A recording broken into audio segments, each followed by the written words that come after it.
Hi everyone. I wanted to talk today about taming unhandled horses because it's probably one of the big issues in terms of bonding and getting your horse to be safe and reliable.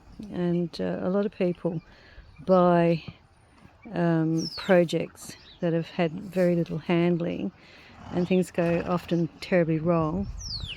So I wanted to talk today about my own experiences with handling, as you can see, Billy in the front here, Brumby, and Bella in the back here. She was an unhandled, well, she had had minimal handling, but was very reactive when I first got her, and really quite over the top with some of her behaviours. So I had to do a fair bit of just getting to know her, sort of contact with her to get her to a point where she was less reactive.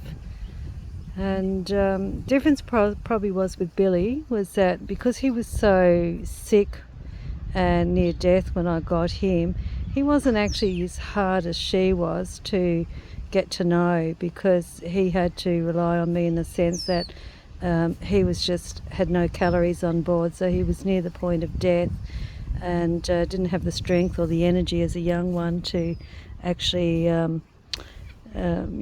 get away from me or save himself, or that a lot of his Brumby type behaviours came out as he got better, which is to be expected.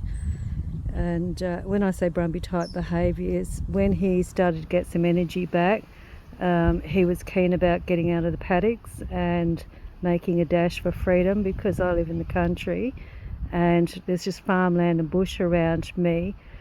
He spent an inordinate amount of time patrolling the fence lines, looking out at the bushland. He just wanted to get out and go home, and home for him was in probably the mountainous regions of Victoria, because I'm pretty sure that that's where he came out of. I think he was probably originally a Bago Brumby.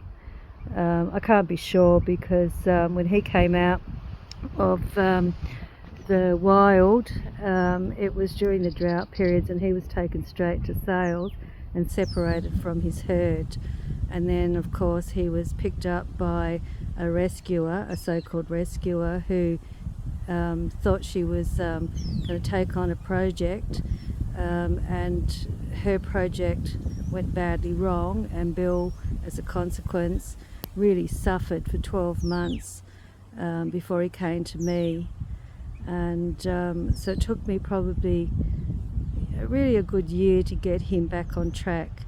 So there's a lot of work that goes on, but probably the most important thing that I did with my two horses was I spent an inordinate amount of time with them. You can't just stick your horses out in the paddock, go out, feed them, and expect them to have an automatic bond with you. It takes time.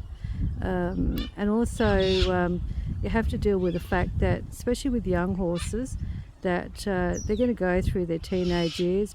Bill was an absolute hoon for a couple of years, and tested me. Bella was 5 when I got her, and she certainly tested me. She was very, very reactive, but didn't take long to calm down, actually, once she and I worked out who was going to be in control of each other. And I didn't do it through force, but I certainly held my ground with her, and I refused to back off when she was being intimidating. And she would do things like chase me around trees, tried to chase me around trees. She would sneak up on me. She would double barrel if she got the opportunity. Never really nipped at me, but certainly bit a number of other people, including Cal, on numerous occasions. She really probably tried it on. But look, the thing that brought her through most of it was me just being consistent, calm, being present in the moment, not giving her the opportunity to have any wins. And it was difficult because I was 90% blind at the time, so I really had to work on my sense perception. And probably, when I look back now, it was probably an advantage, because I couldn't see. I had to stay fully present and fully engaged with what she was doing all the time. And so by having that constant focus on her, she actually started to calm down and realise that I was listening to her, and also just doing simple things like when she said, "I've had enough of you," I'd back off. Never raised my voice with Bella, ever. I still don't. She responds really well to gentle voices and calmness.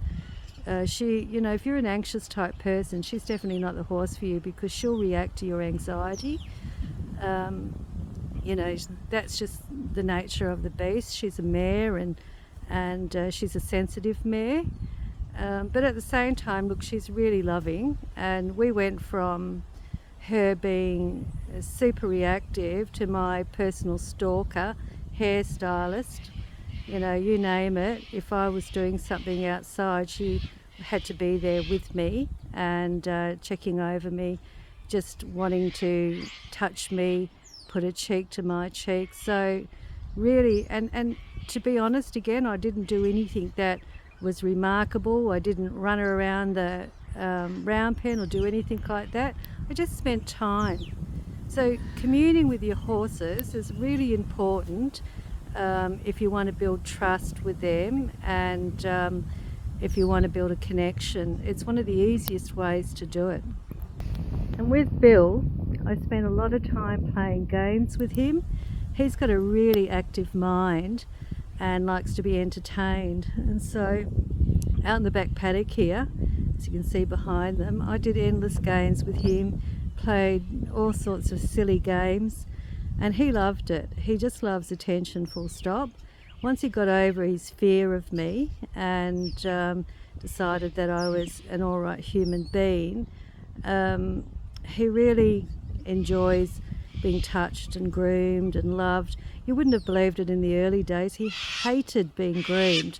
And one of the things that you kind of figure out with any horse that's untamed or as a Brumby, if they won't let you touch their body, you haven't connected fully with them yet. They don't trust you. And so I had to get Bill to the point where he got used to me touching him from head to toe. And I did that with grooming, and as I said, initially he hated it, absolutely hated it. But now he loves it. He just thinks it's all part of being pampered and how he should be treated in life. So, it's just, again, connection. And in terms of the time I spend with my horses, I probably on average spend at least an hour a day with them. So they're really familiar with me. Kel also spends time with them. He comes out and says good morning to them, gives them morning hugs, and they love that. It's like really important to them, so they're used to our routines. Okay, if there's probably one issue that I have with them is that he's a jealousy fiend. She can be as well. There's times where she's really a rotter. But in general, he's the one that really struggles with jealousy issues, as you can see now. He wants her to go away because he wants me to himself. And so that's not always great, but there you go, that's life. You have to deal with the ups and downs, and they're going to have a little tiff. These two have regular tiffs, nothing ever serious. In the early days, she used to beat Bill up on a regular basis. She was very bossy, and he would have scratches and bites and marks all over him from where she had asserted her authority. And probably that lasted until about a year ago, when he finally got to the stage where he was big enough and strong enough to push back, and he made it known that he was no longer going to tolerate her pushing him around, which was quite extraordinary to see, because Bella is actually a very dominant mare, and she was absolutely used to ruling the roost with an iron rod.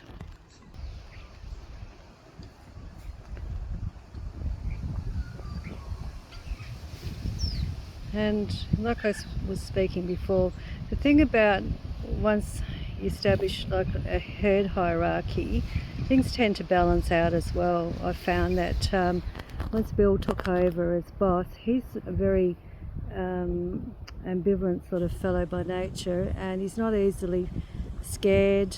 I put that down to the fact that he's come out of the wild. Wind and storms don't worry him. He's just not worried about things, tree branches going down. He doesn't care about foxes or wildlife or kangaroos. Nothing like that phases him at all. And that's good, because Bella used to jump out of her skin, but she doesn't anymore because she follows his lead. She does monkey do, monkey see. And so a lot of her learning has come off directly from him, in terms of how she behaves towards me, because he's so calm with me and tolerant.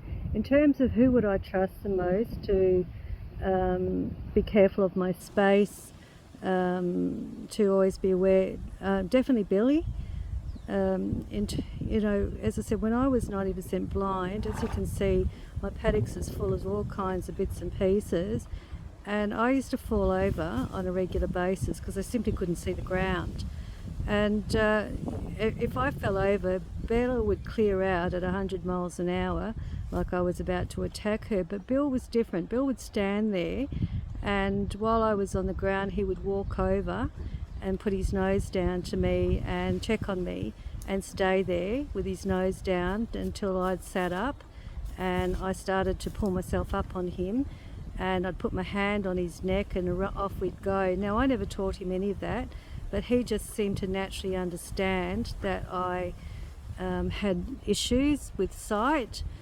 On the downside though, because he is so protective, and naturally protective, I found that he got very protective towards me, and he would stand with his head over my shoulder, and sometimes with his head over my head if there were people, particularly men, because he'd obviously had a bad experience with men, and he'd give them the eye, and he meant business too. So he wasn't adverse in the early days to punishing a bloke if he got the opportunity. He doesn't do anything like that now. He's really good, and I put that down to Cal. Cal spent an inordinate amount of time playing and being loving and kind to him. But yeah, definitely in the early days, Bill was definitely you know, a bit of a warrior. And now that he's 6 turning 7, I'm probably this year, now that the weather's starting to get better, and the other thing that put me off doing too much with him in terms of riding was that I have Graves' disease and I get a lot of muscle weakness, and so I could get on Bill, but I couldn't get off him, because as soon as I'd try and get off him, as soon as I hit the ground, my legs couldn't hold myself up, so I would end up rolling around on the ground next to him. And again, fortunately, because he's such a stable-minded soul, he wouldn't run off or get a fright. He just simply put his head down or his nose to me and wait for me to get back up, or crawl back up, or use his leg to get back up. But look, you know, I hurt myself, not falling off him, but falling onto the ground because I simply couldn't hold myself up, and so that became a real problem for me. And so I tried to build things to climb off, but really the issue for me was still to build up leg muscle and to try and get on top of the muscle weakness. But I think I'm much better this year, so I'm determined to get back on and start riding again, because that's my heart's desire, and I know that Bill's trustworthy, so you know, that's my next thing to do in terms of messing around. And I don't know about Bella, I don't know if I'm ever going to really break her in. She does enjoy being trained these days. When Bill is getting trained, she wants to be done too.